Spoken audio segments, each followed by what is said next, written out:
Jeremias, o primeiro capítulo, dos versos 1 até o verso 10.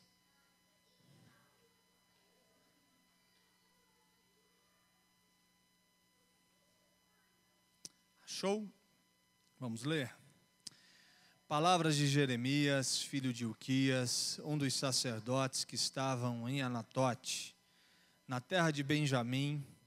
A ele veio a palavra do Senhor nos dias de Josias, filho de Amon, e rei de Judá, no 13º ano do seu reinado.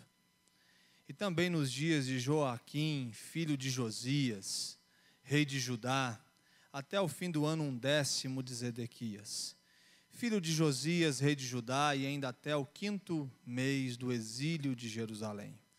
A mim me veio, pois, a palavra do Senhor, dizendo: antes que eu te formasse no ventre materno, eu te conheci. E antes que saísses da madre, te consagrei, e te constituí profeta às nações. Então lhe disse eu: Senhor Deus, eis que não sei falar, porque não passo de uma criança. Mas o Senhor me disse: não digas, não passo de uma criança. Porque a todos a quem eu te enviar irás, e tudo quanto eu te mandar falarás. Não temas diante deles, porque eu sou contigo para te livrar, diz o Senhor. Depois estendeu o Senhor a mão, tocou-me a boca, e o Senhor me disse: eis que ponho na tua boca as minhas palavras. Olha que hoje te constituo sobre as nações e sobre os reinos, para arrancares e derribares, para destruíres e arruinares, e também para edificares e para plantares. Amém? Senhor, obrigado pela tua palavra, obrigado pelo teu cuidado com as nossas vidas e pela maneira amorosa e bondosa que o Senhor fala conosco através dela. Eu não conheço como está o coração dos meus irmãos, como foi a semana, cada dia, mas eu acredito que o Senhor é Deus que fala através de vasos de barro, e o Senhor sabe o que eles precisam ouvir. De alguma forma o Senhor fale com a tua igreja e nos transforme nessa noite. É a minha oração em nome de Jesus. Amém. Como você acabou de perceber no texto, Jeremias é filho de um sacerdote. E num processo natural, filho de sacerdote, sacerdote se tornará. Ele vai sendo construído a sua história para que ele se torne um sacerdote. Existe um filme de Jeremias que é bem interessante, que no momento que ele está para sacrificar um animal como um sacerdote que está recebendo, ele está ali com uma espécie de uma faca na mão, e ele vai para cortar o animal como um sacerdote fazia, oferecendo ao Senhor e cuidando das coisas do templo. No instante que ele se aproxima do animal, ele solta a faca, uma espécie de largar, e aponta o dedo e diz: assim diz o Senhor. Num processo de Deus mudando a sua vocação, de alguém que está se estabelecendo para ser um sacerdote, de repente o chamado profético vem sobre ele. Ele nasce e cresce a 5 quilômetros de Jerusalém, numa cidade pequena chamada Anatote. Alguns dizem que nessa cidade era o ambiente de aposentadoria dos sacerdotes. Então os sacerdotes, depois de dedicar uma história longa às coisas religiosas, eles iam para Anatote para se aposentarem, viverem ali os seus últimos dias.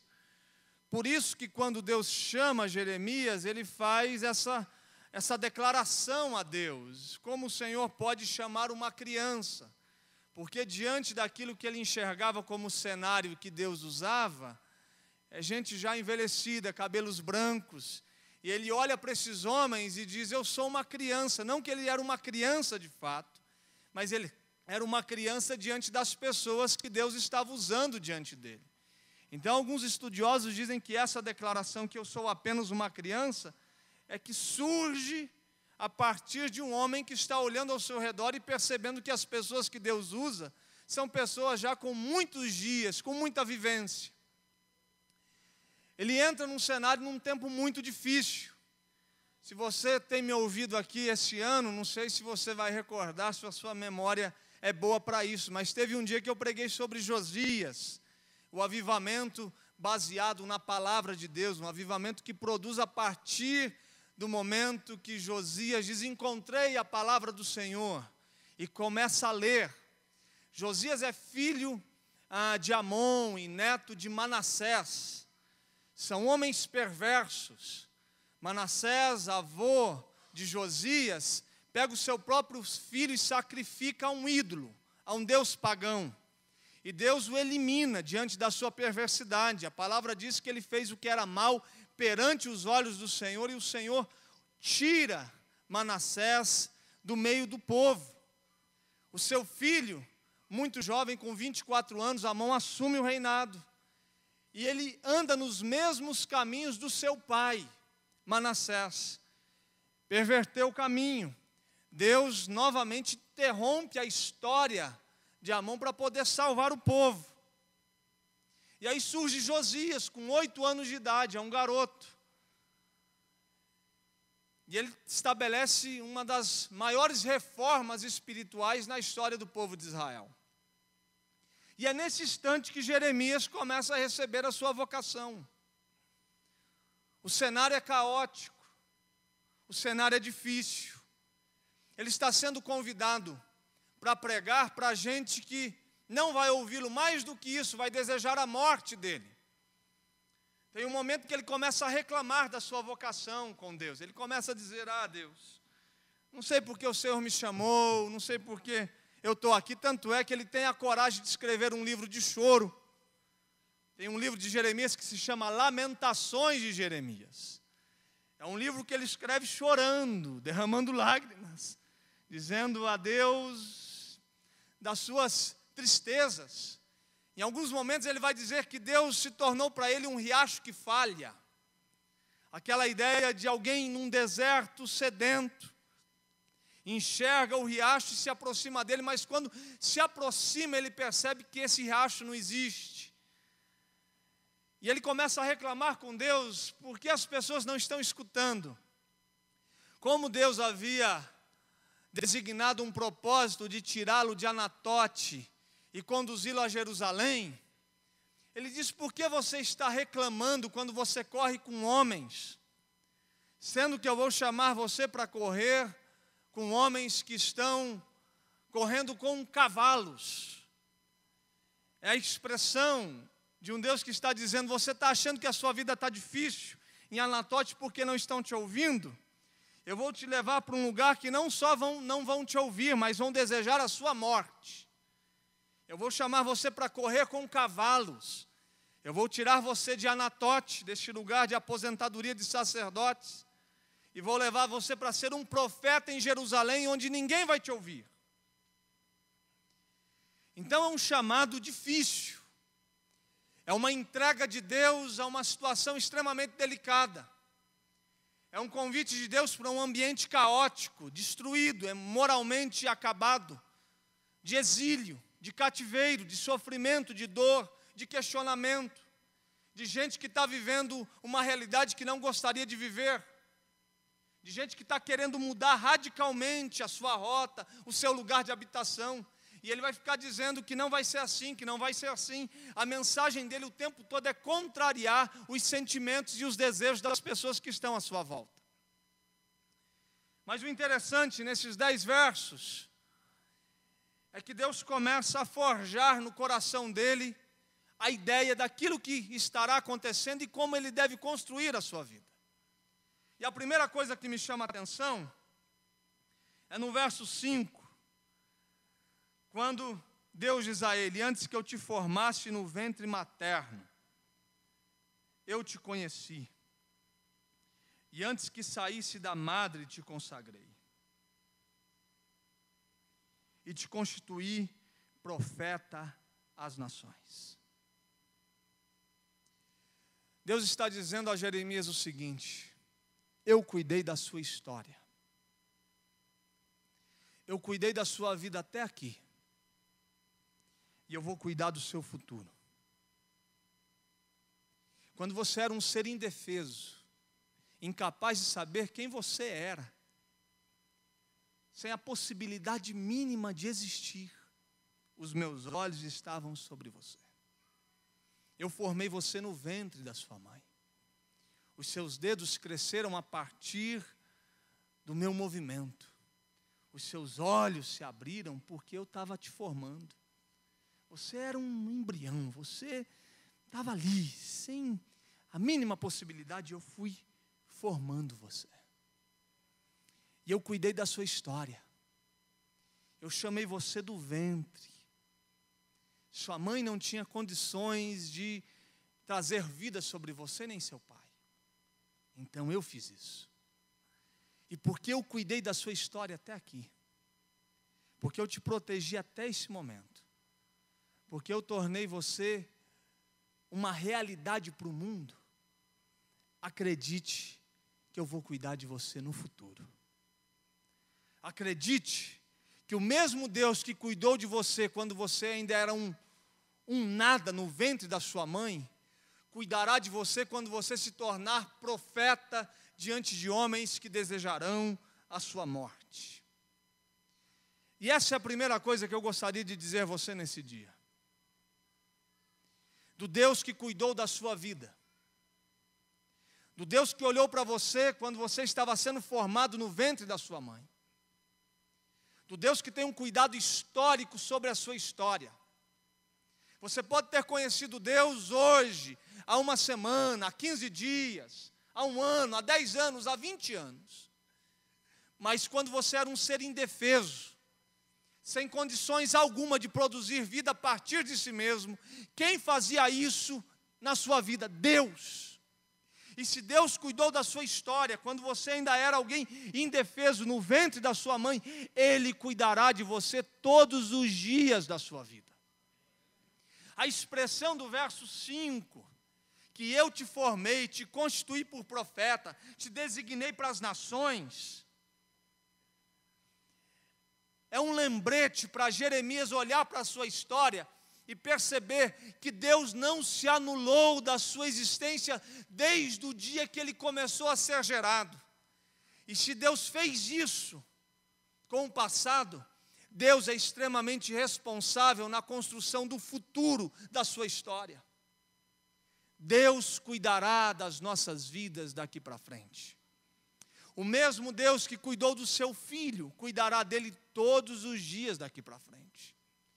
O mesmo Deus que viu o seu filho sendo formado no ventre da sua esposa e deu a ele vida, o fez nascer, cuidará dele todos os dias. A gente anda com Deus que não se anula de toda a nossa história. A outra coisa é que a gente não é fruto do acaso. Que a gente não chegou nesse mundo como algo sem sentido, sem significado. Que a gente explodiu e a gente está vivendo como se fosse um gatinho de apartamento. Um ser qualquer que não sabe de onde veio, o que está fazendo, nem para onde vai. Tem um desígnio. Tem uma história. Tem um projeto divino relacionado à nossa vida. A gente não é fruto do acaso. Eu enxergo a vida como um processo belo de construção de Deus sobre as nossas vidas. Paulo vai nos falar em Efésios que nós somos feitura dele. A ideia ali é de um poema. A feitura é o conceito que somos um poema que Deus está escrevendo. É uma história carregada de ternura, de amor. É um romance de Deus. Eu sou mais do que uma relação amorosa entre meu pai e a minha mãe. Eu sou mais do que um fruto de um homem que deseja ter o terceiro filho. Eu sou mais do que um simples esquecimento de uma mulher com o seu anticoncepcional. Eu estou além, mais do que uma noite amorosa entre meu pai e minha mãe. Eu não sou fruto do acaso. Tem um desígnio eterno, divino, amoroso de Deus em relação à minha vida, em relação à sua vida. Você não é simplesmente o desejo de uma mãe e de um pai em gerar um filho, não. Existe uma digital de Deus marcando a sua vida desde o ventre. Eu te conheci, os meus olhos estavam sobre você. Os seus pais não sabiam quem você seria, se seria um menino, se seria uma mulher, mas eu já te formava a partir dos toques das minhas mãos. A gente não é fruto do acaso. E o diabo não levará um crédito de um dia sequer da nossa existência.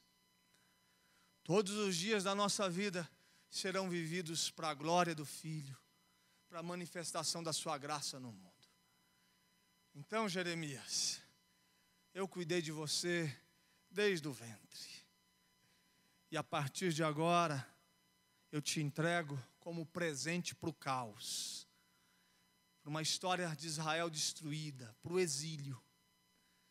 Mas vai em paz, porque do mesmo jeito que eu te cuidei até aqui, cuidarei, continuarei cuidando de você nos dias mais difíceis. E quando eles começarem a desejar a sua morte em Jerusalém, descanse, porque fui eu que te gerei, e até o seu último dia é eu que cuido de você. A história está nas minhas mãos. Amém? Acalme seu coração, meu irmão. Acalme a sua vida. Descanse. Tranquilize a sua história. Deus está cuidando de você. Amém? Deus está cuidando do seu futuro. Eu te gerei no ventre da sua mãe. Você não é fruto do acaso. Você é fruto de um projeto lindo de Deus para o mundo. Aí no versos 6 e 7, ele diz: ah, Senhor Deus, eis que não sei falar, porque não passo de uma criança. Eu já expliquei isso. Mas o Senhor me disse: não digas, não passo de uma criança, porque a todos que eu te enviar, irás, e tudo quanto eu te mandar, falarás. A manifestação da graça de Deus acontece apesar de nós e através de nós. Apesar de você ser o que você é, a manifestação graciosa de Deus se revela, se derrama para o mundo, apesar de você e através de você. Eu não sei falar, eu não sei o que dizer. E aí vem o ofício profético sobre ele, que tem duas implicações. O chamado profético tem dois sinais. O primeiro, que a gente vai onde Deus manda a gente ir. E o segundo, a gente fala o que Deus nos manda falar. E é isso que Deus está dizendo aqui, estabelecendo sobre ele o ofício profético. Você vai pisar onde eu mandar você pisar e você vai falar o que eu vou mandar você falar.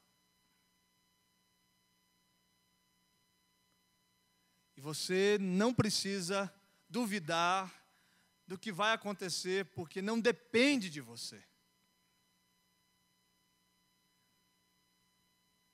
Todo mundo que anda com Deus deve viver essa consciência diária de carregar uma incapacidade enorme de se transformar e de transformar as realidades à sua volta. O que Jeremias está dizendo: eu sou capaz de ser diferente a partir de mim mesmo, e eu sou capaz de transformar realidades a partir da minha própria força.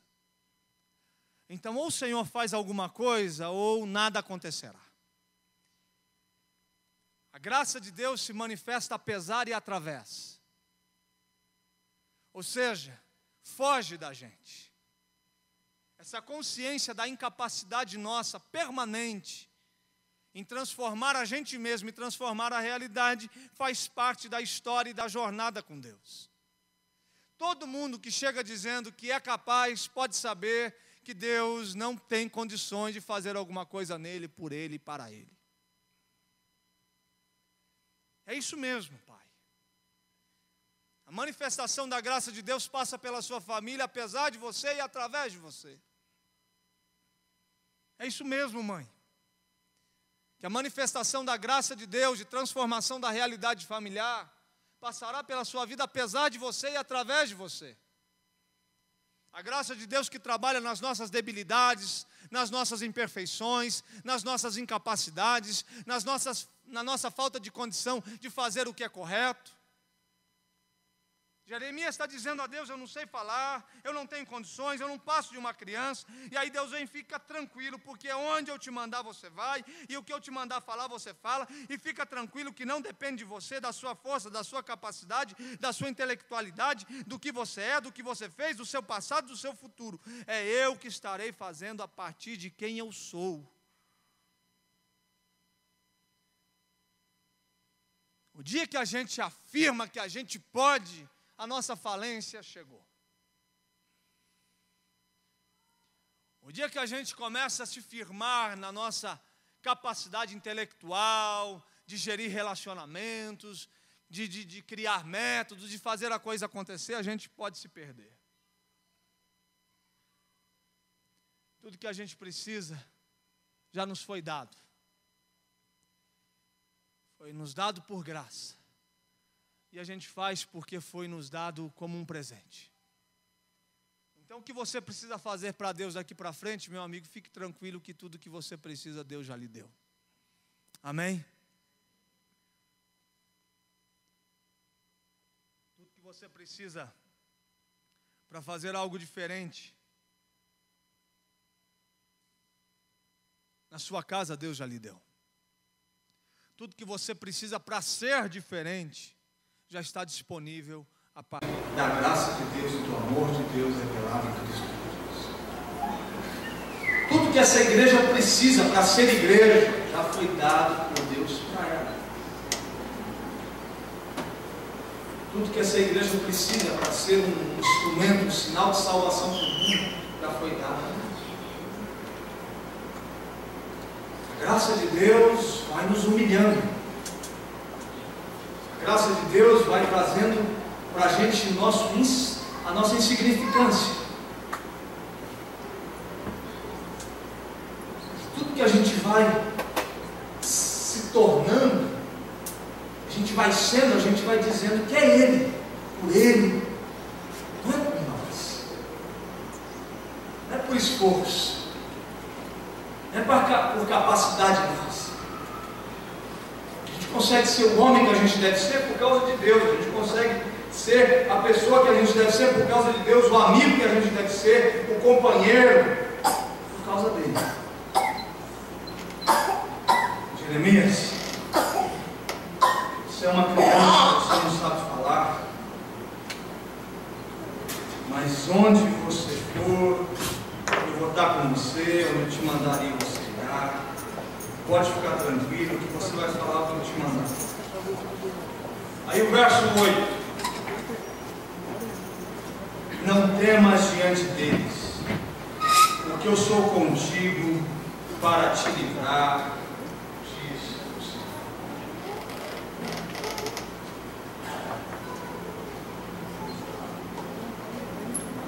A única coisa que Jeremias sente nesse dia é medo. Deus está jogando Jeremias para viver em um ambiente onde as pessoas desejariam a sua morte,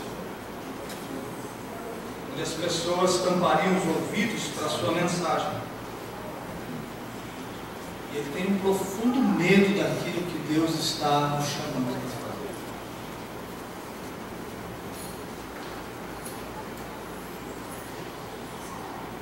Está provavelmente carregando uma insegurança muito grande com o que vai acontecer. Mas aí vem a palavra de Deus e garante livramento, segurança, presença. E sobre essas realidades que ele vai viver. Como que a gente enfrenta o futuro? Como que a gente enfrenta um mundo inseguro?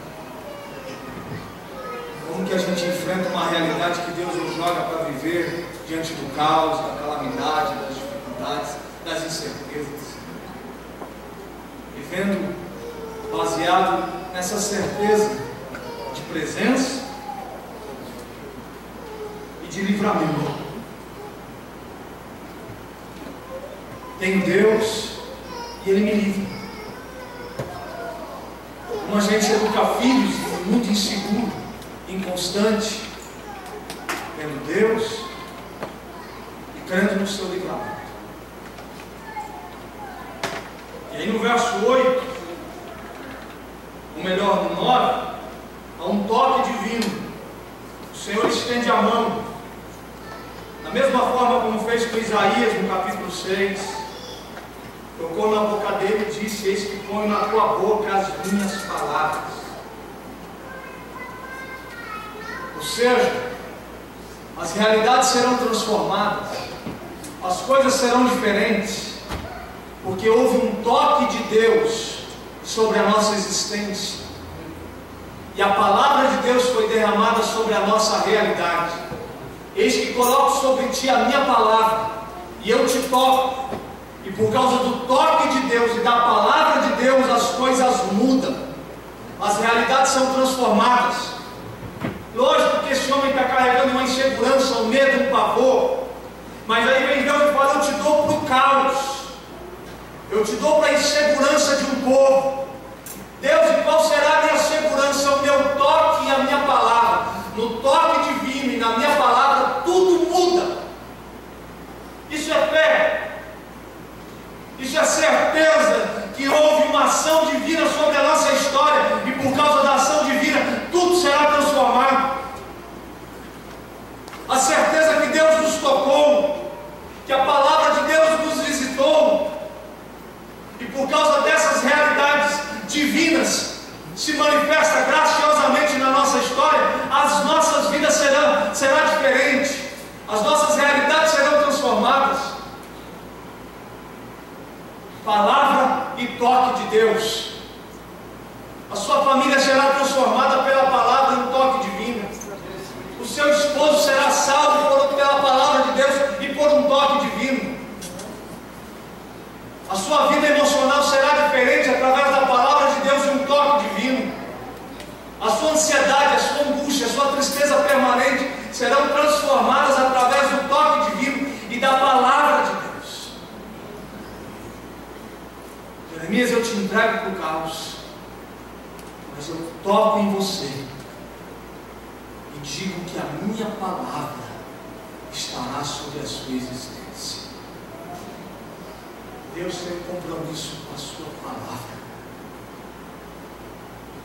Deus tem um compromisso com aquilo que Ele fala. Deus tem um compromisso com aquilo que Ele escreve. Deus não é um tolo na eternidade jogando palavras ao vento, sem significado, sem sentido. Mas Ele fala com razão, fala com sentido.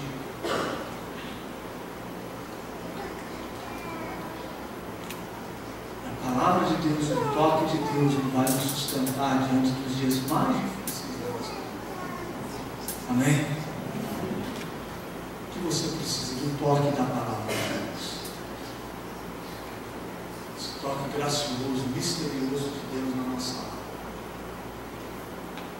na nossa consciência. Só quem foi tocado por Ele sabe do seu significado, que faz a gente nunca mais ser o mesmo. A gente olhar para a nossa história, nosso passado, a gente percebeu o que a gente era e o que a gente tem se tornado. A gente não consegue ver explicação humana, mas houve um toque de Deus sobre a nossa vida. E a palavra de Deus começou a direcionar a nossa história, escrever os nossos dias. A palavra de Deus começou a fazer sentido na nossa vida. Passamos a nos alimentar a partir da palavra de Deus. Uma reunião como essa, um culto como esse, onde a palavra de Deus chega diante dos nossos olhos e nos dá força para viver.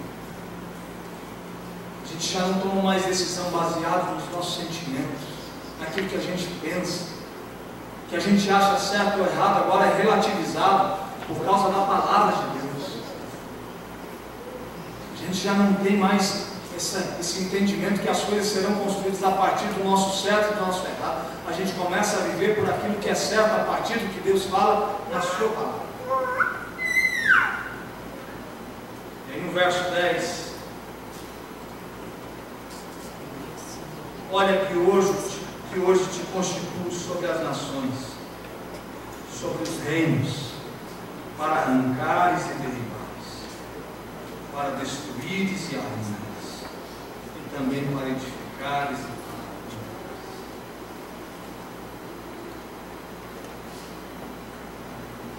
Essa vocação que nos pega ainda como seres indefesos e constrói toda a nossa vida, que passa pelo entendimento de uma vida que vive sobre o toque e a palavra, chega ao desígnio da missão.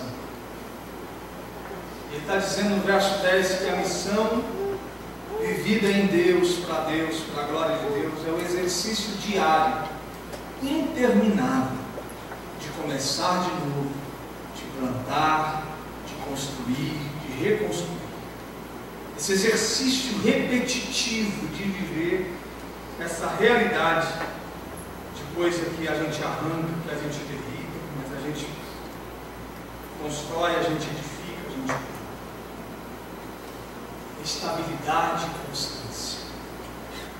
É ações repetidas, diárias, as mesmas coisas, as mesmas práticas. A incansável obra de repetir. A incansável obra de fazer as mesmas coisas o tempo todo, durante toda uma vida. A incansável obra de se repetir a mesma agenda, a mesma oração, o mesmo processo, as mesmas coisas. Ele está dizendo que não dá para se cansar diante daquilo que Ele nos chama para fazer, que vai ser o quê? Começar de novo, construir e plantar. Esse sentido de destino, de saber o que a gente tem que fazer. O que você vai fazer com a sua vida? A incansável obra de começar de novo, reconstruir, plantar e derribar. É isso, andar com Deus é viver essa jornada incansável de repetir as mesmas coisas. A incansável obediência a Deus, de viver a vida em comunidade, de continuar quebrando coisas do coração, arrancando coisas do nosso ser, para que possa ser construído de novo, e quando tiver alguma coisa não no seu devido lugar, a gente quebra de novo, e a gente constrói de novo. Mas essa incansável obra do eterno Deus na nossa alma, e viver isso, e ser um símbolo disso para o mundo, enquanto estou sendo reconstruído e as coisas vão sendo quebradas, e esse processo divino de quebrar e reconstruir diariamente, incansavelmente no meu coração, eu vou fazendo isso também na vida das pessoas ao meu redor. O que é a missão de Deus? É a incansável obra de reconstruir histórias quebradas. O que é pastorear? É a incansável obra de trabalhar com histórias quebradas. O que é viver a missão de Deus e a igreja de Deus? É viver a incansável obra de ver o tempo todo histórias sendo quebradas e histórias sendo reconstruídas. Ele chama a gente para edificar, para reconstruir, para quebrar, e a gente vai fazendo isso o tempo todo, e a gente vai vivendo isso o tempo todo. Não dá para cansar. Porque quando a gente cansa disso, perde o sentido da missão. Qual é a missão de Deus para a sua vida? Repetir processos, construir de novo, quebrar realidades que estão lhe afastando da vontade, do desígnio de Deus. Ao mesmo tempo começar do zero realidades que ainda você não viveu. E qual é o convite de Deus para a sua vida, pensando ao seu redor? Que você faça isso na vida das pessoas que estão à sua volta. A igreja é este ambiente incansável de obras, de almas humanas sendo transformadas e reconstruídas dia após dia. Alguns estão com os tijolos um pouco mais acima. Outros estão terminando uma parte do cômodo interno da sua alma. Outros estão ainda na fundação daquilo que se deve ser. E a gente incansavelmente vai vivendo esse exercício de obras em construção, de vidas quebradas, de histórias partidas que estão sendo reconstruídas de novo. Isso é a igreja. Isso é a missão de Deus. Esse prédio, que não é um prédio construído por mãos humanas, mas é uma construção na alma da gente. Esse reino no coração, de realidades que os olhos humanos não conseguem contemplar, que estão sendo quebradas, destruídas, para que uma nova edificação feita pelas mãos do Eterno comece a ser construídas e edificadas no nosso coração. Se você quer viver a missão de Deus, se prepare para isso. Se prepare o tempo todo para lidar com histórias quebradas. Ontem ainda, alguém me fez lembrar de um amigo de longo tempo. Um telefonema me fez lembrar dele. E me fez recordar que a sua história está quebrada. Ele está vivendo um tempo de história destruída.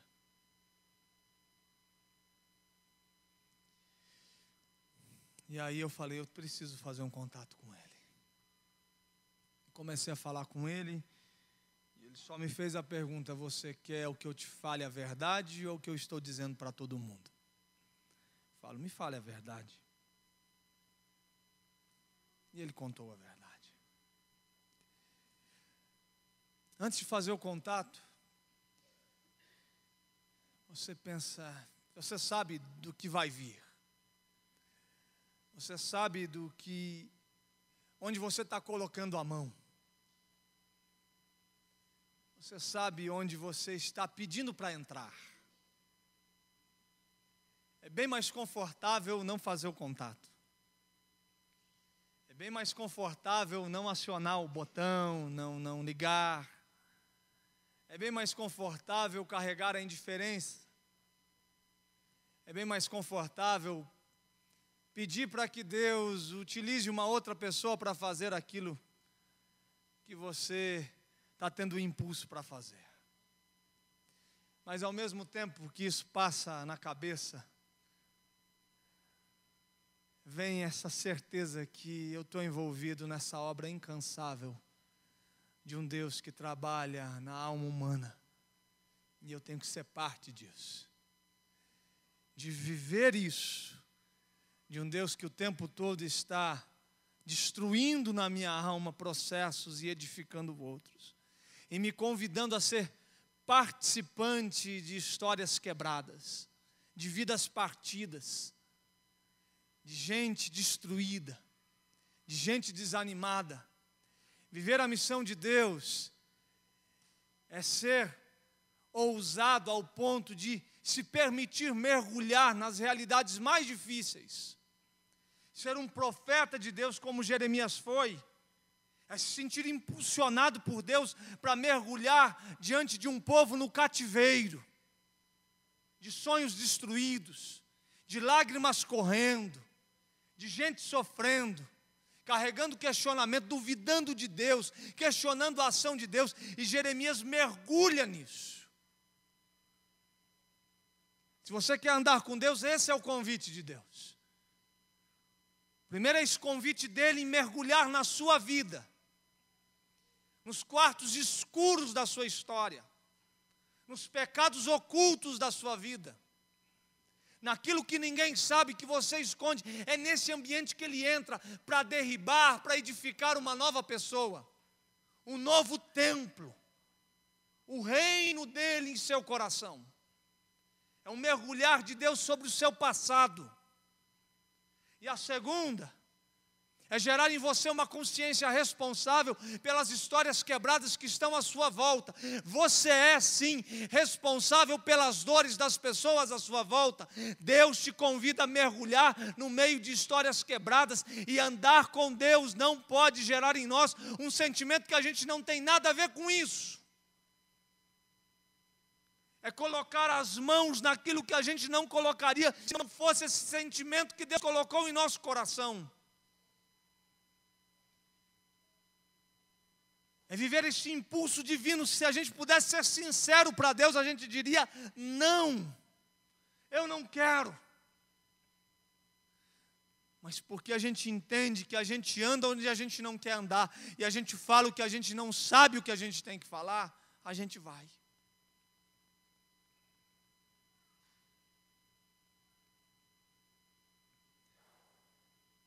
É mergulhar em histórias quebradas.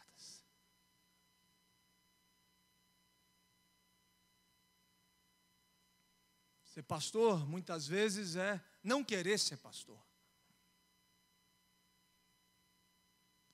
Envolver-se com igreja, muitas vezes, é não querer se envolver com ela.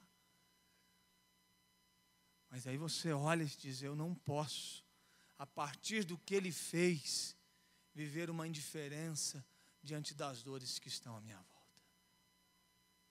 Jeremias, eu te chamo para arrancar, para derribar, para destruir, para arruinar, para edificar e para plantar. Eu te chamo para o exercício interminável de começar de novo, de construir e de plantar. E é sobre isso que você tem que viver, porque é isso que eu tenho feito em você. O exercício interminável, Pai, de derribar e edificar o reino de Deus no coração do seu filho. O exercício interminável, mulher, de destruir e edificar o reino de Deus no coração do seu esposo. O exercício interminável, homem, de destruir e edificar o reino de Deus na sua família. O exercício interminável, gente dessa igreja, de destruir, derribar e construir o reino de Deus nas almas quebradas, que semanalmente Deus queira nos mandar para estar aqui. É para isso que a gente vai viver. É para isso que essas portas se abrirão. Para que a gente viva o exercício interminável de reconstruir histórias quebradas para a glória do Senhor. Amém? Aplauda o Senhor e coloque-se em pé.